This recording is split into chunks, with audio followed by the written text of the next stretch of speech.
Welcome to the show.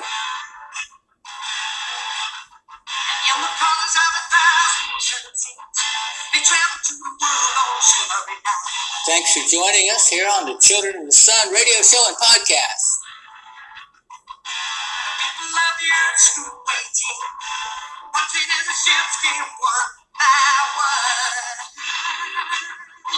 A wide-ranging exploration of positive energy.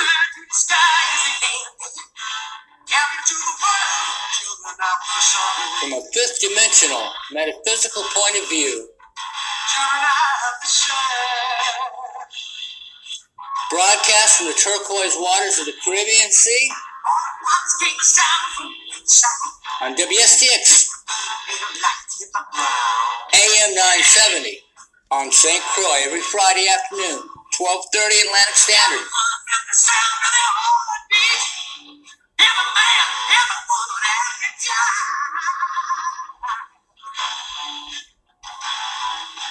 I'm your host,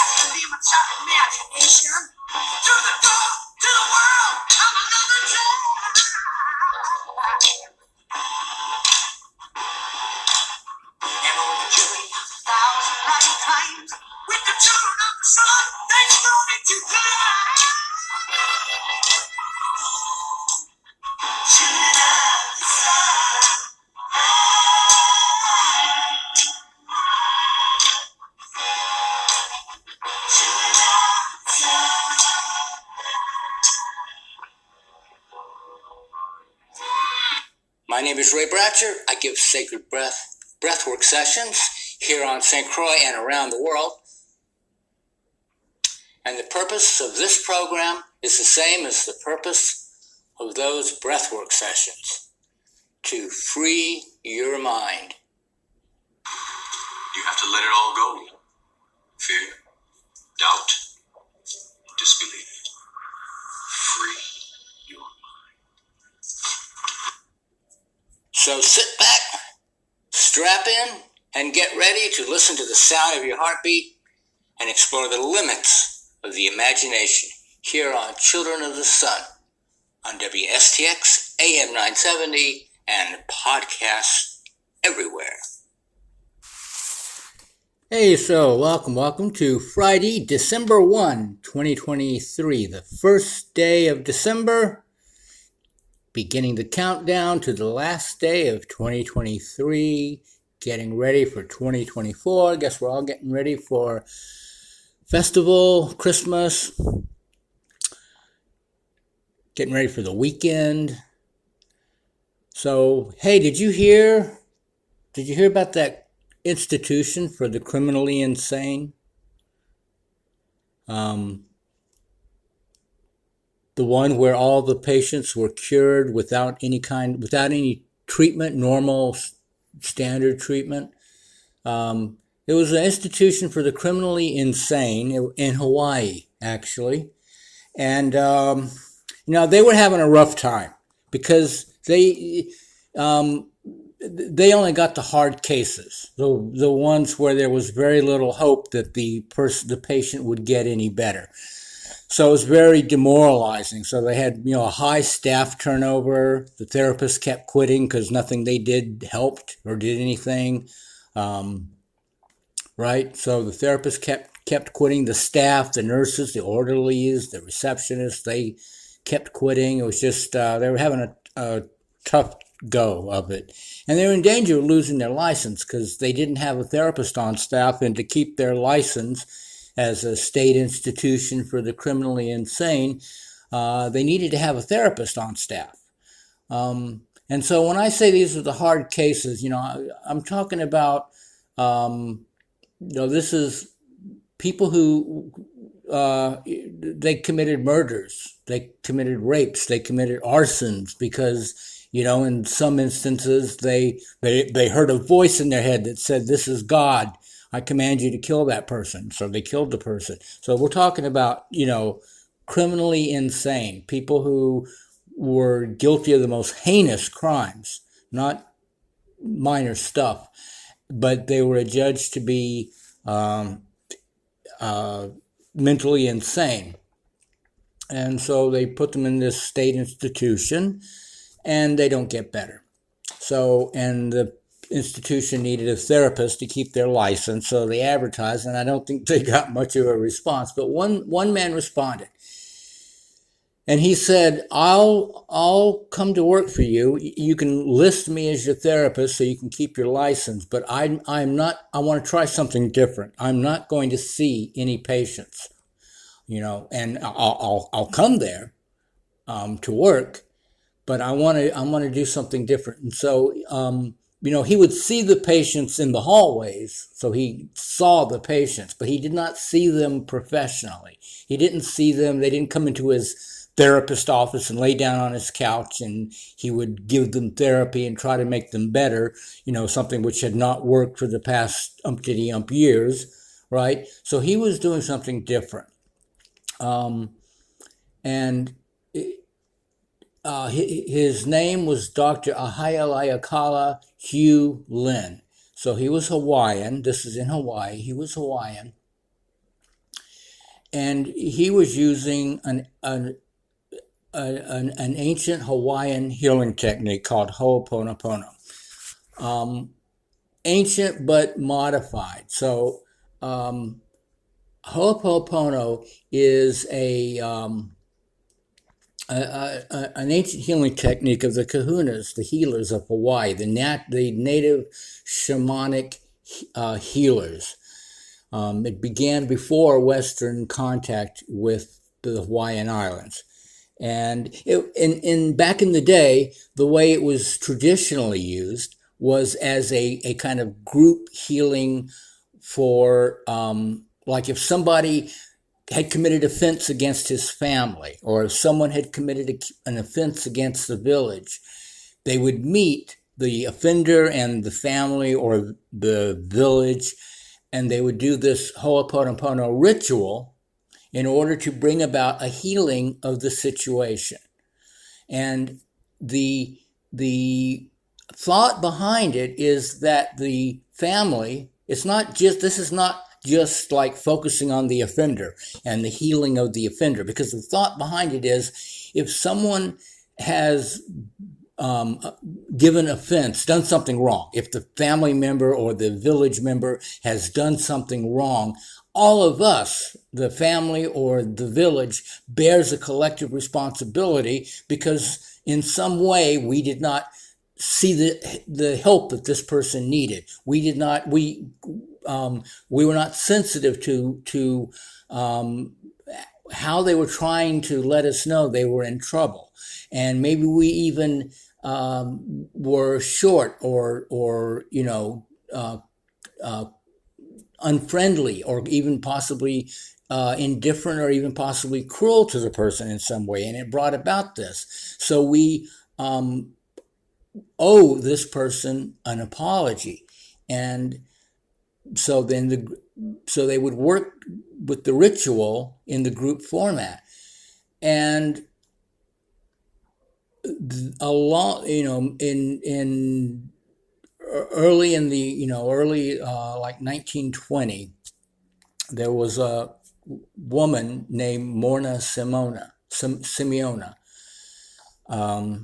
and she was born in Honolulu, born to her parents who were both native Hawaiians, and her mother was one of the last recognized kahuna lau kahia, or priest who heals with words.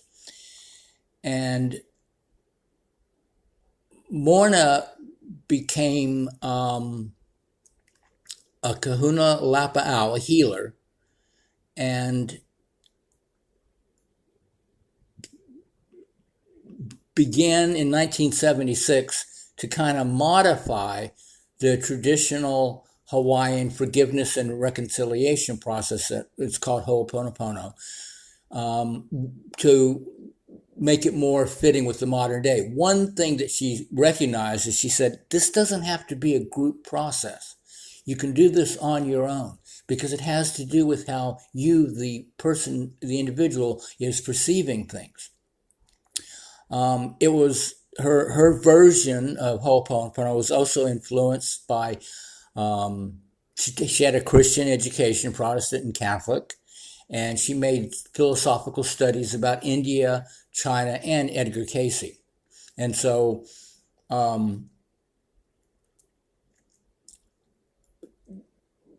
putting all this together with the Hawaiian traditions that she was a recognized kahuna practitioner of, and putting it together with praying to the divine creator, connecting problems with reincarnation and karma, brought about a different kind of problem solving process that was self help rather for the individual rather than the traditional Hawaiian group process. And so she's a kahuna, daughter of a kahuna. And so even when the purists tried to tell her she's, not supposed to do that, she just, yeah, okay. And so it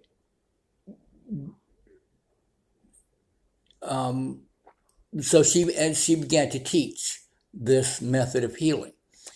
And Dr. Hugh Lin was a therapist, but a psychotherapist in Hawaii, and he trained with her. He was guided to seek out this new training, this new way of healing, and he learned her version of Ho'oponopono. And that is what he used at the Hawaii State Institution for the Criminally Insane. And so what he would do is he would go into work every day at the institution and go into his office and pull out a file for one of the patients. And he would look through the file. He would read the file. He would read about the patient, about what they had done, the heinous crime they had committed, what they had been diagnosed with in terms of their mental condition. And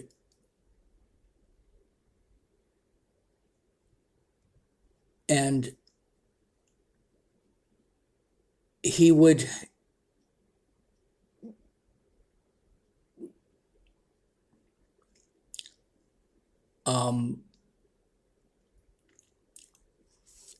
it wasn't so much that people have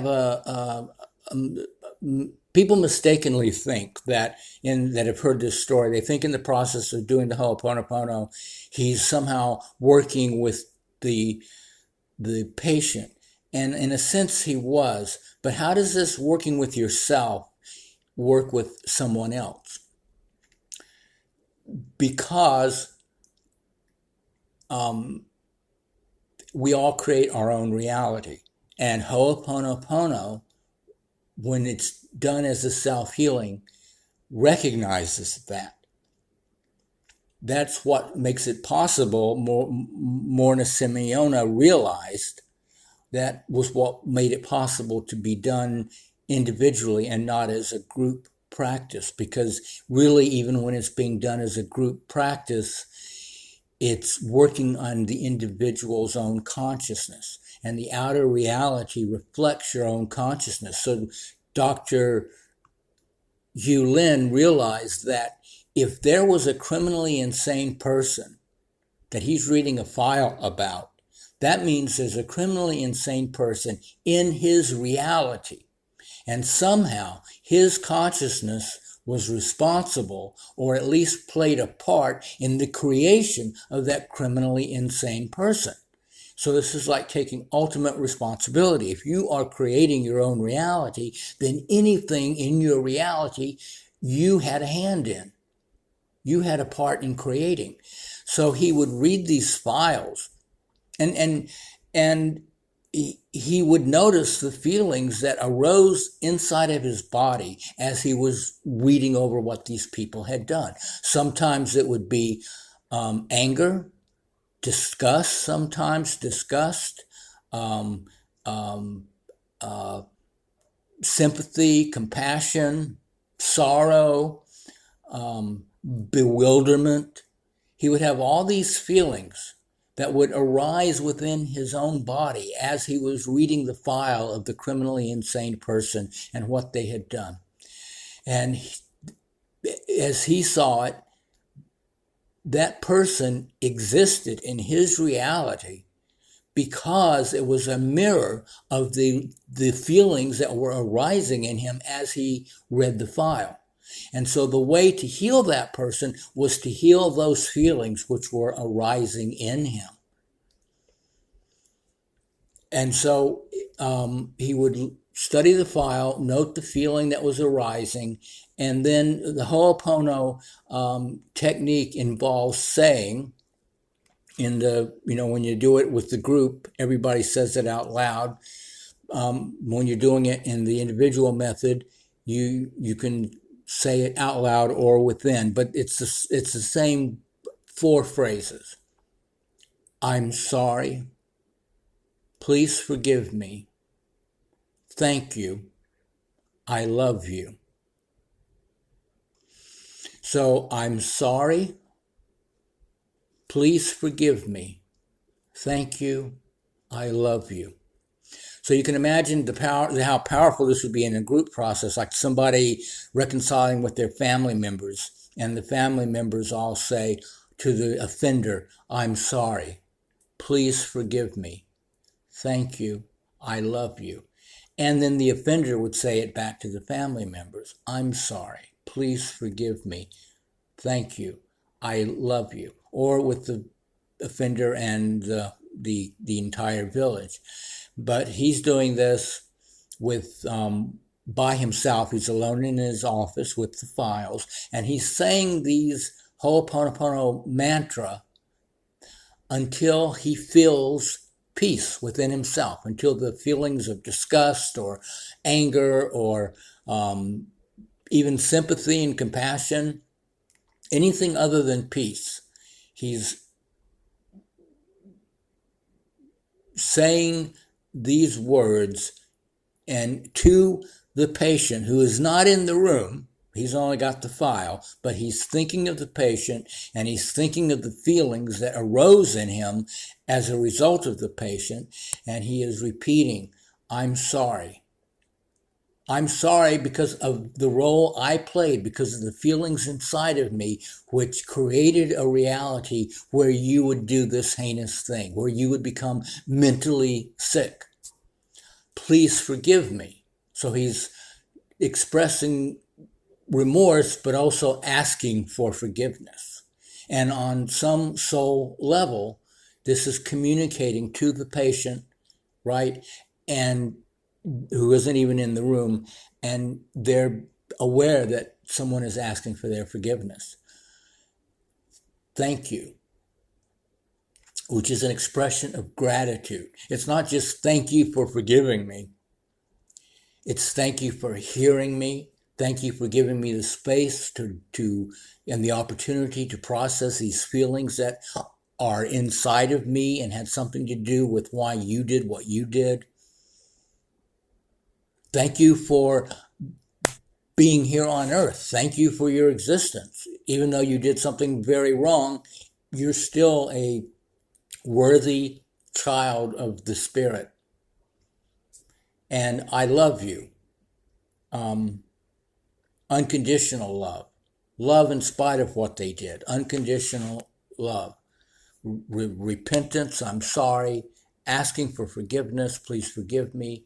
Thank you for gratitude. I love you, unconditional love. And he would work with that with the file of the patient in front of him until he felt at peace within himself. When he would feel peaceful within himself, his work with that patient for the day was done, and he would move on to the next patient. So, what were the results?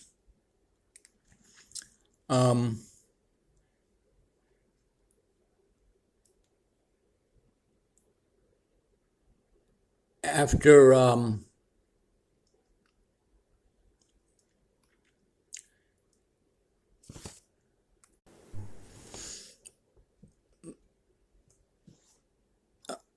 over the course of 4 years, the patients all healed.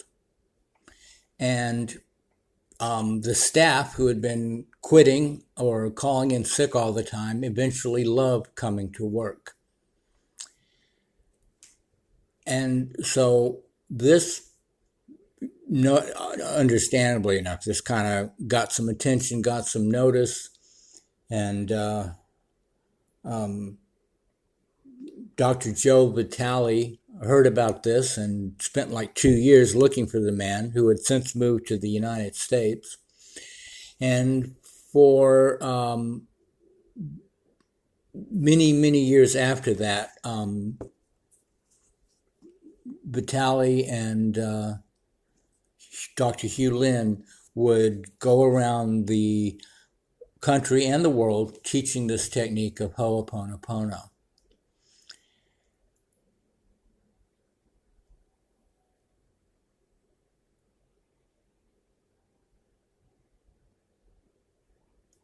And like I say,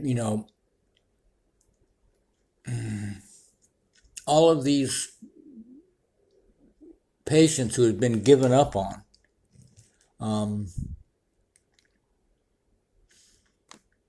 got better. After a few months, the patients who were handcuffed all the time were allowed to walk freely. Patients were taken off their medications, and eventually even the hopeless cases were released back into society. Now, I heard a rumor that this state institution for the mentally insane eventually shut down because they had no more patients. I don't know if that's true. I wasn't able to verify that. It seems like there's always going to be new people, but maybe the Ho'oponopono technique that Dr. Hugh Lin was using in Hawaii extended to the entire Hawaiian Islands, and so it quit being a problem. I don't know. So I better just leave that alone because I can't find out one way or the other. But what we do know is sitting only with the patient's file, doing the Ho'oponopono, gave miraculous results, and far better than what they were getting when they were doing, laying on the couch and talking to a therapist. And so you can use Ho'oponopono in your own life. And you could, if you have like a situation that is bothering you, or a person who is bothering you, or any kind of problem area in your life, understand if something is manifesting in your external reality, it's a reflection of your own consciousness. Your consciousness is projecting that partly because it thinks that's what you want, or at least your subconscious does. So like if you think people attack me all the time, that doesn't mean you want them to attack you all the time. It just means you think it's like it becomes like a personal law for you, or a core negative. You just believe, and you think you're justified in believing because it seems to happen all the time. People keep attacking you, so you just think people attack me all the time. But your subconscious thinks that its job is to give you what you think. It thinks that your rule for the universe is that people attack me all the time. And as an infinite creator, an aspect of the absolute that has infinite power, even though you may not know this, your subconscious is going to create for you the universe that you're telling it exists. You're saying people attack me all the time. So your subconscious is going to project for you a reality in which people attack you all the time.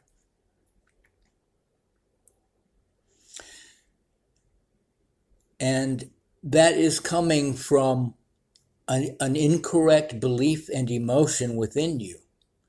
And the mantra of this Ho'oponopono technique, I'm sorry, please forgive me, thank you, I love you, as you focus on this incorrect feeling that's arising within you. In other words, you could close your eyes and think of times when you were attacked with, for no reason at all, no justification. Somebody just went off on you.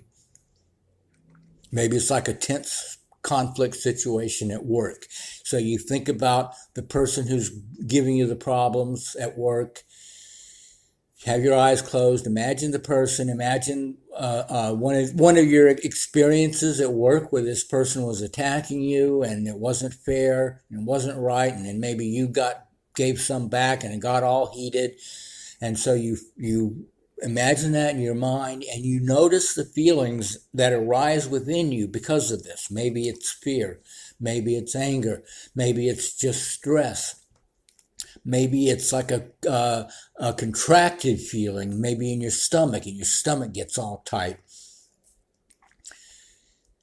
And you place your awareness on those feelings as you're imagining the scene in your workplace. Take 3 deep breaths. Your eyes are closed. Take 3 deep breaths in and out through your nose. And then say, inside yourself, mentally, quietly to yourself, I'm sorry.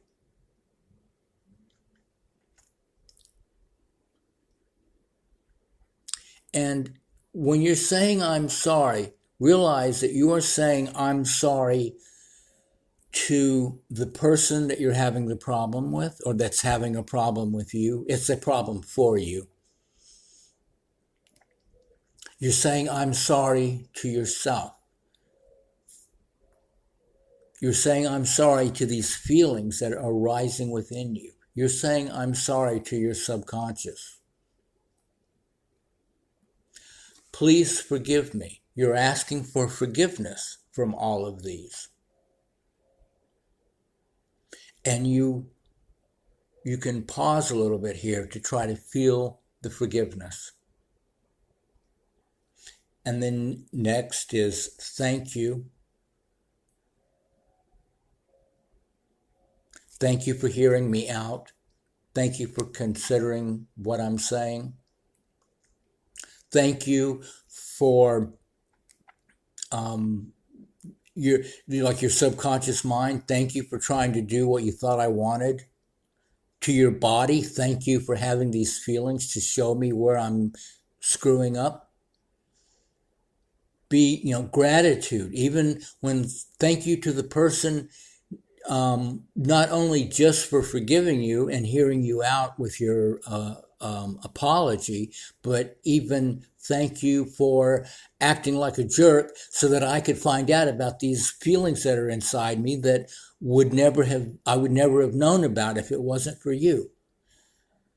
There's always something to be grateful for. Every situation like this that seems like a problem is actually a golden key in your outer world, showing you something in your inner world that's holding you back. And how do you heal it if you don't even know it's there? So thank you. And then I love you. Not only I love you, the person giving me the hard time at work, I love you, meaning yourself. You love yourself. You love your body. You love your subconscious mind. You even love these bad feelings that don't feel so good coming up in your body, because they're only there to deliver a message. If you take them as something bad and you try to ignore them, that, you're suppressing them. They're still there. You're just pushing them down, stuffing it down, and it never gets healed. And they're trying to give you a message and you're refusing to listen. And instead you're ignoring them and stuffing them down in your body, and your body just gets tighter and tense and full of stress, and the flow of the life force energy through your body gets cut down to where it's practically just a dribble, and anything in that area starts to get diseased. And that's like the beginning of all disease. It starts on an energetic level from this kind of thing. And that's what we do with the breath work, is we push life force energy, we ramp it up so that it moves through you at a super strong level, and it finds all of these places deep down that you've stuffed the negative energy into, and it lets that energy surface so that it can deliver its message and then integrates it into your overall body, because that energy is your energy. It's your life force energy.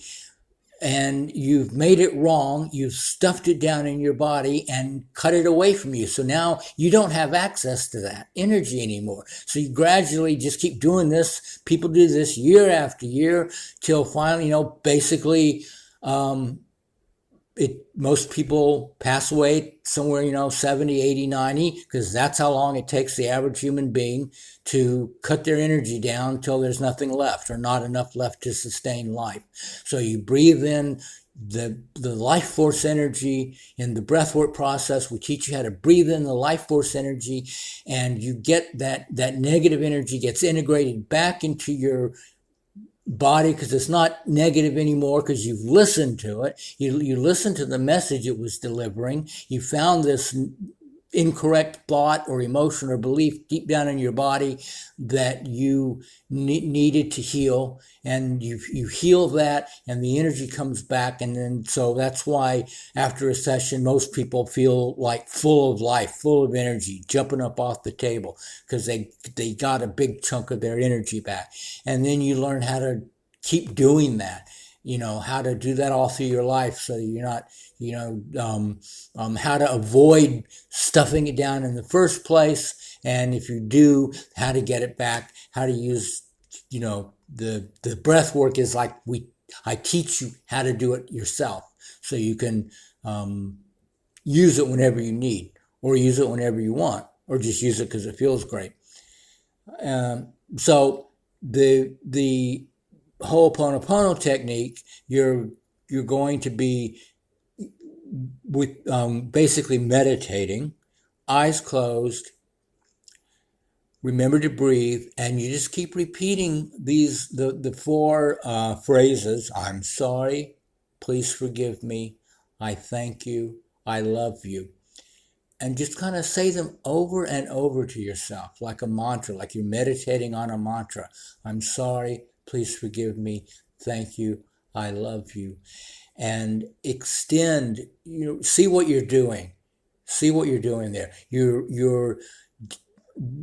The four phrases are for the situation that's out there in your outer reality, and they are also for the situation that is in your inner reality, including your body and your the feelings, physical or emotional. In breath work, we consider them to be the same thing. They're both your body's kinesthetic response to a perception or a belief or a thought. So emotions are feelings. Physical sensations are feelings, just different intensities. And they all give you a clue. They're like the golden key to what's going on with me. What am I doing here? What am I thinking? How am I interacting with life in a way that is suboptimal? So you can use that as like a tool to show you, and it's not hard to figure out. You just need to try it. You just need to listen. You just need to listen to your feelings instead of trying to ignore them and get rid of them.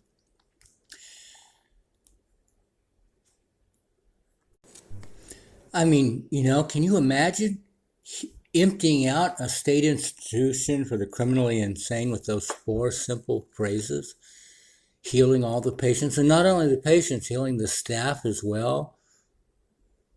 The doctors, the nurses, the orderlies, the office people. So they eventually began to love to come to work instead of quitting and having a high staff turnover with those four simple phrases. Of course, the thing is it's not those four simple phrases that did the healing. It was the way he used them, right? And at the risk of repeating myself, but this is important. This is an important point. Healing isn't something done to someone. He wasn't doing something with the Ho'oponopono technique to the patient whose file was in front of him. He wasn't like projecting energy to this patient, in in some way, because that would be like a very violent thing, like forcing on a healing on someone that may not necessarily want it. Maybe on the higher level they want it, but maybe on the lower level they don't think they do. It's not something that you do to a person. Healing is not something that you do to a person. The healing is of yourself, and that reflects again. The Kahunas also teach that you are creating your own reality, just like I teach, and just like Course in Miracles and Advaita Vedanta and Christ in when properly understood. So it's about self-healing. It's about using these phrases: I'm sorry, please forgive me, thank you, I love you, remorse, asking for forgiveness, gratitude, unconditional love. You bring that within yourself so that you are cleaning out anything that is a veil over your essential nature, your true self is as a perfect creation of a perfect creator. And then we put lies over that. We tell ourselves lies about ourselves. We listen to the lies other people tell us about ourselves, and we pretend to be something that we are not. We pretend to be separate from everyone else, in competition with everyone else, fearful of everyone else, fearful of everything else, fearful of our tiny little body in the vast universe, and what that means in terms of our vulnerability, when in fact we are invulnerable and infinitely creative. So you use these phrases in an interior way to heal yourself. So you're not doing something to the other person. You're healing yourself. And that not only does it change your reality, but it also shows the other person that they have the power to change their own reality, that they have the power to go within and clean out all of this garbage. And ultimately, you want to be so clean, so purified within, that your mind becomes the Christ mind or the Buddha mind. Your mind becomes the infinite expanse of unconditional love. And that's a long-term goal, but any step that you take in that direction is going to infinitely up-level your experience in the world and your experience with others. I mean, when people come to me, my main job is getting myself out of the way. Ray Bratcher's an effing idiot. I don't know anything, but I get myself out of the way so that the energy can express itself. And I see when I am with someone, I know that they're me and I'm them. There's only one of us there. There's two people in the room, but there's only one of us here. And so there's no, like healing work that I am doing to the other person. I'm not doing something to somebody. Like, I have something they don't have that I'm giving them or pushing on them or forcing on them. I'm simply allowing the space of unconditional love between us to open up for them to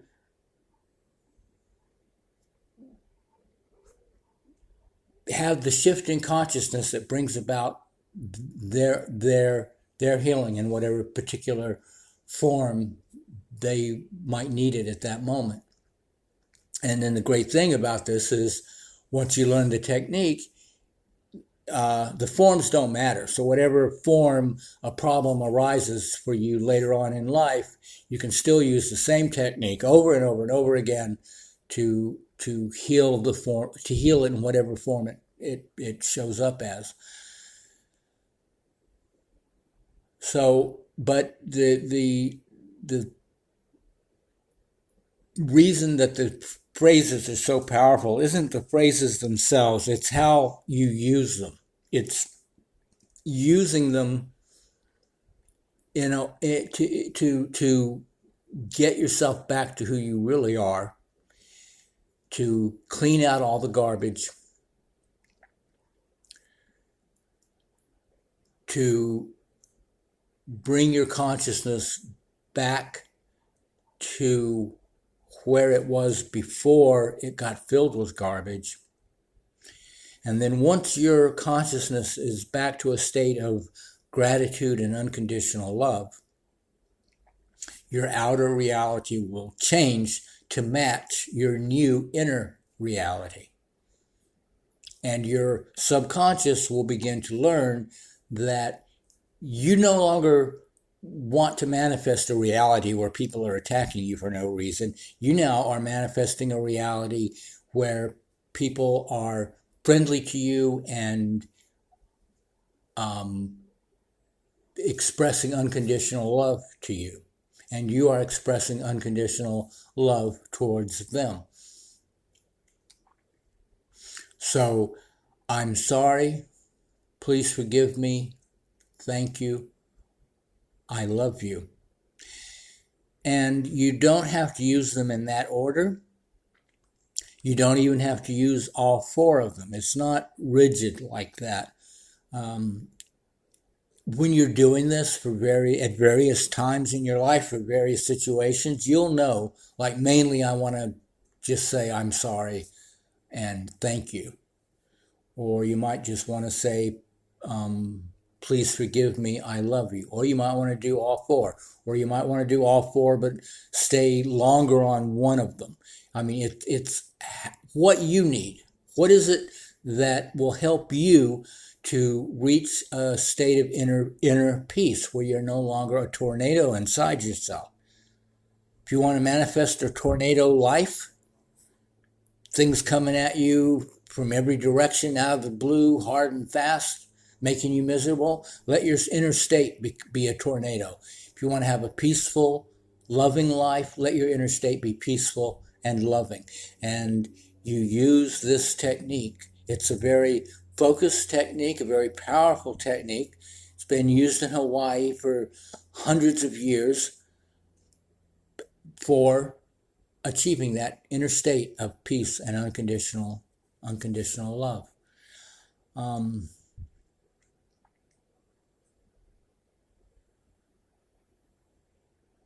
so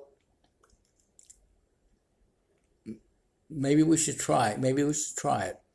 Um, if you're, if you can close your eyes, if you can kind of sit comfortably, just kind of make yourself comfortable and close your eyes.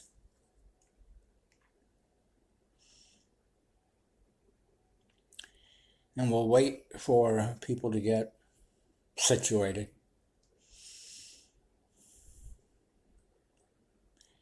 And with your eyes closed, just take 3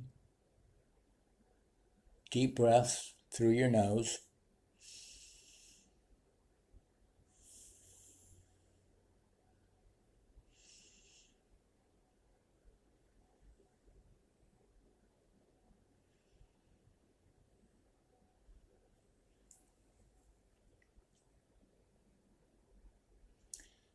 And now you just call to mind if you personally have some kind of particular thing going on right now in your life that's a problem for you, bothering you.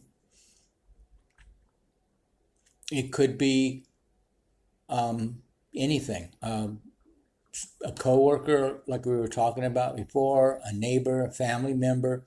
Maybe you're all tense about getting together with the family over the Christmas holidays. Waiting for your crazy uncle to start talking about how great Trump is. Maybe you already had some stress over the Thanksgiving holiday. Maybe you're thinking about what's going on in Israel and Gaza right now, and that's got you stressed out. Even a world event like that, we are creating. So, um, but nothing abstract, something that's really bothering you right now. And if you don't have anything that's bothering you, if things are going pretty good for you right now, um, you can still use this to up level yourself from where you are now to a higher level. So, in which case, you would just visualize yourself as you are now. And in the process of doing this, you see yourself as maybe glowing a little with a golden light, frequency and vibration of yourself going up from where you are now to a higher level. That would be so. That's what you would do if you don't have a problem. You can use this whether you have a problem or not to make things better. Is what I'm saying. So bring to mind whatever the situation is.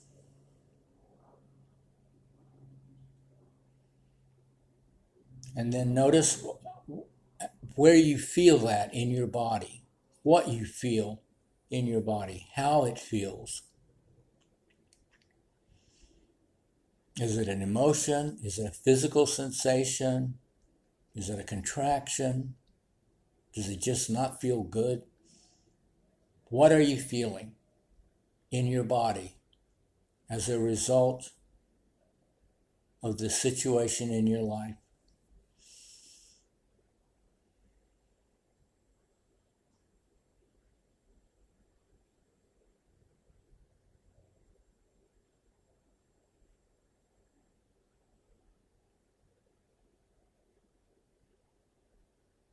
You know, it can literally be anything, even if your bank balance is low and you have bills to pay.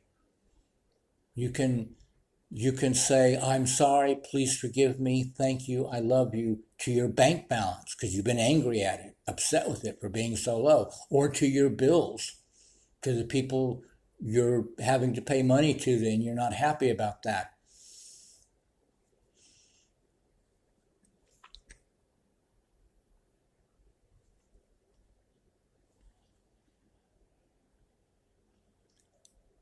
And so if you're, again, so you can just say this mentally, quiet inside your head, or you can say it out loud. Either way is fine. I'm sorry. I'm sorry. Please forgive me. Thank you. I love you.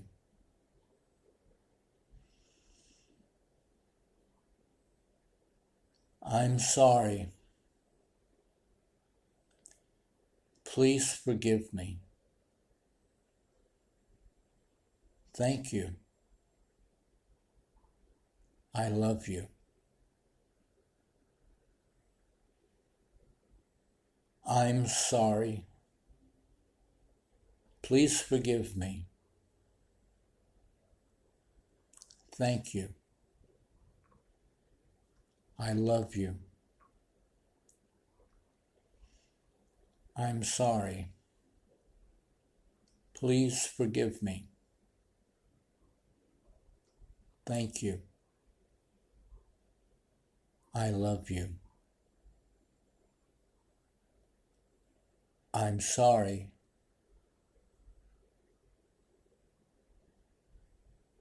Please forgive me. Thank you. I love you. Speak to your feelings. I'm sorry. Please forgive me. Thank you. I love you. I'm sorry.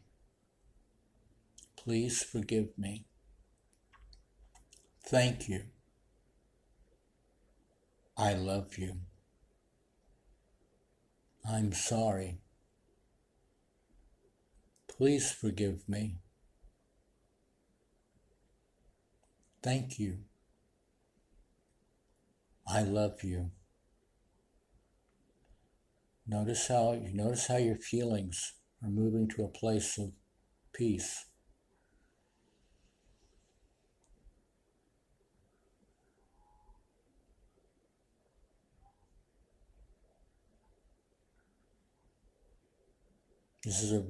This is a very powerful healing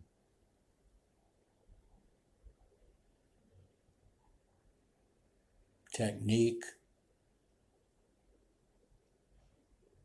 a modality, approach to life, really.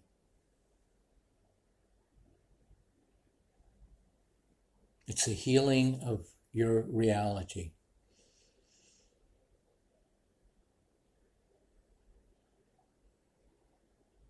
I'm sorry. Please forgive me. Thank you. I love you. I'm sorry. Please forgive me. Thank you. I love you.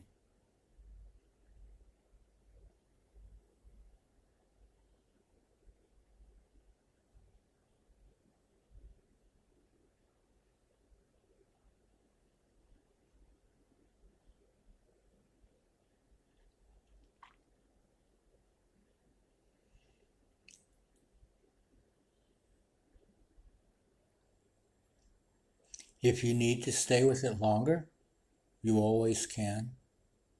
You can stay with it for as long as you want or as time permits. You can revisit it again.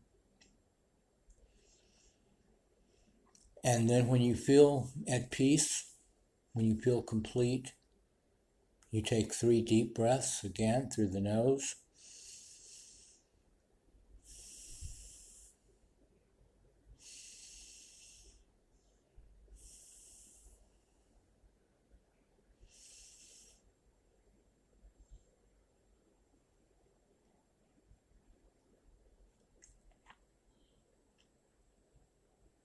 And then you can, if you want, gently open your eyes, allowing your eyes to open to look at a fresh new world.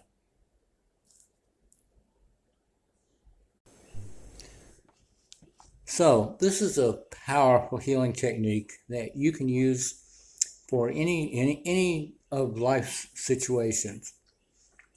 And if you'd like to find out more, Ho'oponopono is spelled Ho'oponopono.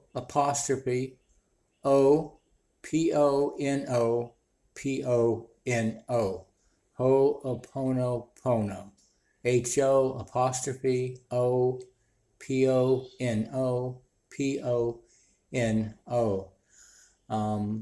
Morna Simonio, who was Dr. Hewlin's teacher, her name is spelled MorrrnahSimeona.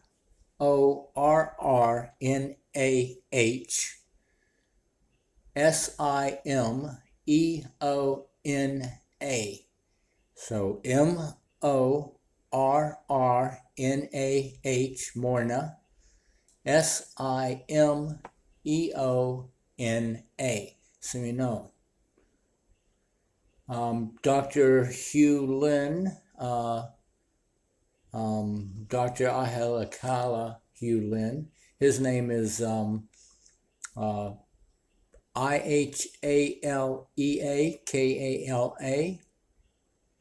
Hew, Hew, Lin, Len. So that's Dr. Ihalekala, Ihaleakala, Hew, Hew, Lin, Len. And he co-wrote a book with Dr. Joe Vitale called Zero Limits, which tells the story of this, how this process came to be and how they use it.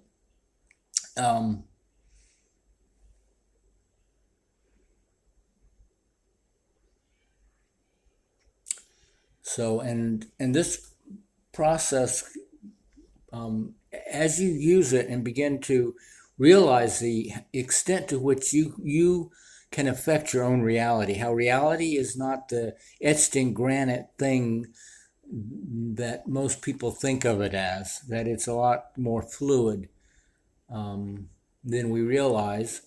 And you begin to realize the dreamlike quality of reality, and how we are projecting it out of our consciousness, including projecting ourselves. As you get in your car and drive to work and get cut off by someone and get angry, none of that is real. None of that is actually happening.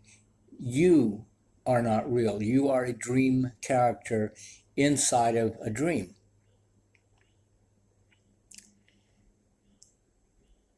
And so, working with techniques that allow you to experience firsthand the dreamlike nature of reality will begin to make it possible for you to have a shift in consciousness to your real self, your true self, the awakened self, that right now humanity on the mass level is on the verge of shifting to. And part of the reason that we are on the verge of shifting to this new consciousness is that it's a existential requirement. If we don't, we're probably going to cease to exist. We'll wipe ourselves out.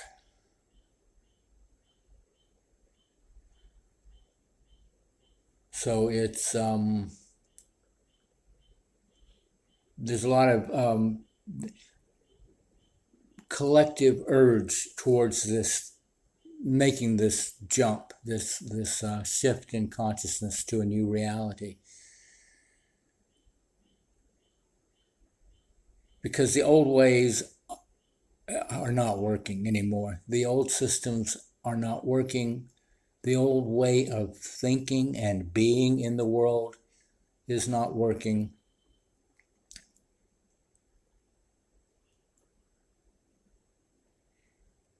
And we need to try something new.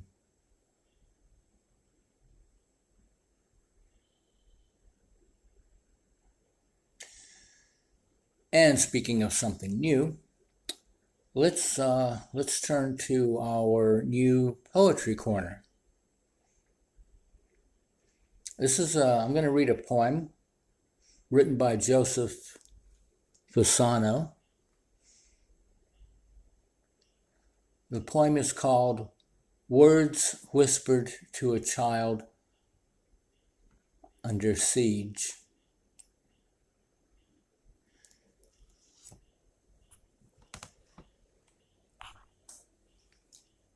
No, we are not going to die. The sounds you hear, knocking the windows and chipping the paint from the ceiling, that is a game the world is playing. Our task is to crouch in the dark as long as we can and count the beats of our own hearts. Good, like that. Lay your hand on my heart and I'll lay mine on yours. Which one of us wins is the one who loves the game the most while it lasts. Yes, it is going to last. You can use your ear instead of your hand. Here, on my heart. Why is it beating faster? For you, that's all. I always wanted you to be born, and so did the world. No, those aren't a stranger's bootsteps in the house. Yes, I'm here. We're safe. Remember chess? Remember hide and seek? The song your mother sang? Let's sing that one. She's still with us, yes, but you have to sing without making a sound. She'd like that. No, those aren't bootsteps. Sing. Sing louder. Those aren't bootsteps. Let me show you how I cried when you were born. Those aren't bootsteps. Those aren't sirens. Those aren't flames. Close your eyes, like chess, like hide and seek. When the game is done, you get another life.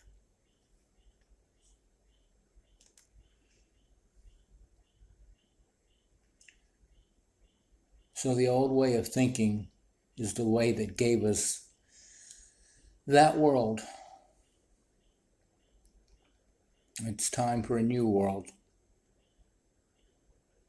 It's time for a change.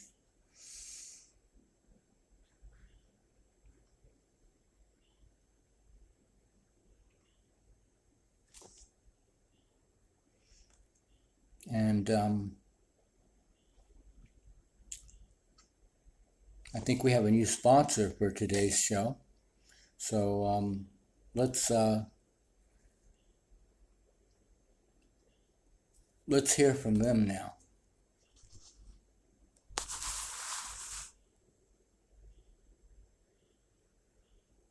Hello, I'm from the government with an important announcement. Have you been getting the feeling lately that everything is going to Don't worry, you're not imagining it. Scientists have coined a new term for the era we're living through, the enchantment. When the enchantment began is unclear. Evidence suggests probably around the time agriculture was adopted, but there is now a clear consensus that it is human-caused and rapidly accelerating. Watching everything go to everywhere at the same time can be overwhelming. That's why we're launching a new service to help keep you up to date. Where's humanity going to now? In today's episode of Where's Humanity Going to Now, we look at Israel and Gaza, where a bunch of angry old wits are massacring civilians and children as the world watches on. Humanity has clearly gone to here, and that's because one of the symptoms of enchantment is the inability to hold more than one truth in the brain at the same time. In this case, 3 truths. 1. Hamas's attack on civilians in Israel is and a violation of international law. 2. Israel's collective punishment of civilians in Gaza is and a violation of international law. And 3, both 1 and 2 are happening in the context of an occupation which is and in violation of international law. Failure to hold these 3 truths at the same time has been linked to uncritical exposure of the brain to bullshit propaganda, of which we in the media are primary disseminators. Bullshit propaganda has of course been the cause of every major war this century, and is thus one of the pillars of the age of enchantment. The good news is, experts regard this case of enchantment as being avoidable, as demonstrated by all the people calling for an immediate end to the murder of children, and to angry old who stoke conflict, and for us to uphold international law everywhere, not just where it suits us. Join us next week for another episode of Where's Humanity Going to Now, where we look at the coming US election. This has been a message from your local government franchise. Good luck.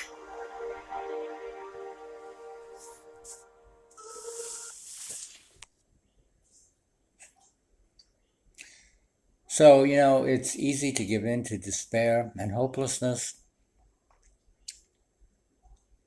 but maybe there's a better way. Maybe we have the power to change things. Maybe we have the power to change ourselves and change our world. I think we do. I think you do. You guys have a great weekend. Thank you for joining me today on Children of the Sun. Love you all. See you next Friday.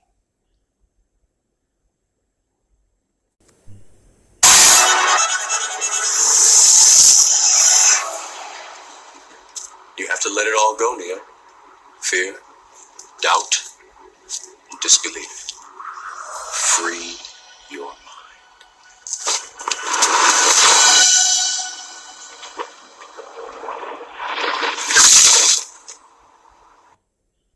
And on the journey of 1,000 lifetimes, with the children of the sun, they started to climb.